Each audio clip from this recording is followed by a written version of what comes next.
নমস্কার সকলকে। আশা করি সবাই খুব ভালো আছে।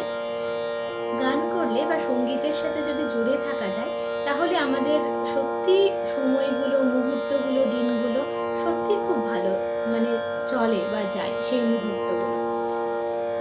তো আগের দিন আমরা সায়ের পরিপ্রেক্ষিতে যেই স্বরগুলো, অন্যান্য স্বরগুলো মানে সা থেকে রে, সা থেকে গা, সা থেকে মা, এগুলো একটু দেখার চেষ্টা করেছিলাম।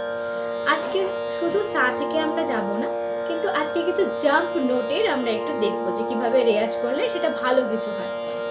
সা থেকে ডিরেক্ট গায়ে যাব, আবার রে থেকে মায়ে যাব, অর্থাৎ 1 2 3 সা রে গা সেটা করব না, 1 3, ঠিক আছে? তাহলে সা যদি হয় সেই পরিপ্রেক্ষিতে গা হচ্ছে 3, রে 1 হলে সেই পরিপ্রেক্ষিতে মা হচ্ছে 3, গাটা হচ্ছে 2, গাটা বাদ গেল।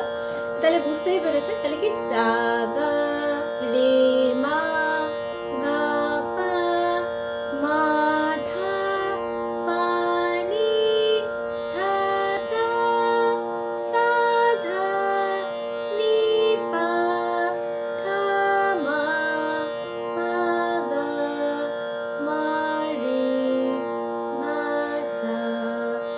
এই হচ্ছে প্যাটার্নটা, ঠিক আছে? আমি আস্তে আস্তে বলে দিলাম যদি কারোর একটু নোট ডাউন করতে সুবিধে হয়, সেই কারণে অনেকেই তো করে।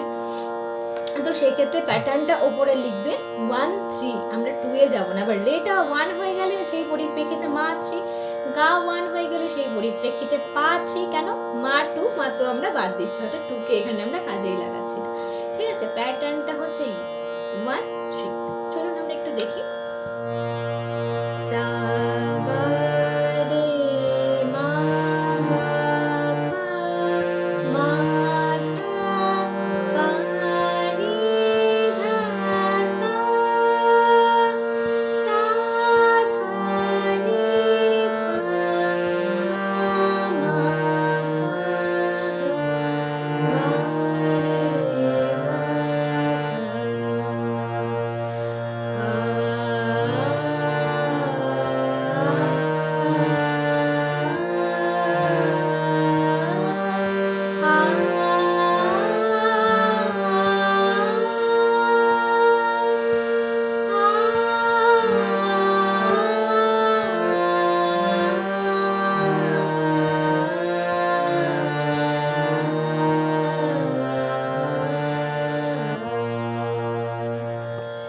এই হচ্ছে আজকের এটি পাল্টা নয়, তবে এটা হচ্ছে জাম্প নোটের রেওয়াজ।